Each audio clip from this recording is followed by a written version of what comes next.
Labis ang tuwang nararamdaman ni Christy sa ibinalita sa kanya ni attorney at ngayon napamuka na niya kay Shaira na siya talaga ang may karapatan kay Jordan. Pinaalis ni Shaira sina Christy sa binyag ng kanyang anak dahil sa ibinalita ni attorney sa kanila at hindi niya matatanggap na isa lamang siyang kabit.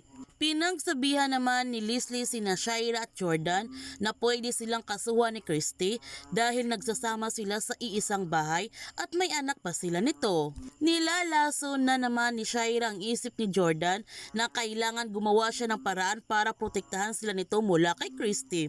Kailangan mag-file siya ng annulment kay Christy para maging legal na ang kanilang pagsasama. At susundin talaga ni Jordan ang inuutos ni Shaira sa kanya kaya lumapit na siya sa attorney para mag-file na siya nito ng annulment para protektahan niya ang kanilang anak ni Shaira.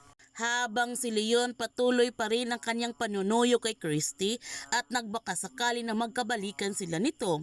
Ngunit sinabihan na siya ni Christy na hindi pwede silang magsasama dahil hanggang ngayon mahal pa rin niya si Jordan at sa mata ng batas sila pa rin ang mag-asawa. Naiinis si Leon dahil hanggang ngayon si Jordan pa rin ang pinipili ni Christy at nagpakalasing siya nito ng gusto para mawala ang kanyang sakit na nararamdaman. At pinayuhan naman siya ni Aling Musa na sabihin na niya kay Christy ang katotohanan kaysa sa iba pa niya ito malalaman upang hindi siya kamumuhian ng gusto ni Christy kapag nalaman niya ang totoo. Gayon pa man, pinuntahan ni Shaira si Christy para ipaalam sa kanya na nag-file na ng annulment si Jordan para maging legal na ang kanilang pagsasama. Nasaktan ng labis si Christy dahil handa pala siyang iwan ni Jordan para kay Shaira at hindi pa pala totoo ang kanyang mga sinasabi nito na mahal siya. Kaya huwag natin palalapasin ang kapanapanabik na mga tagpo sa asawa ng asawa ko.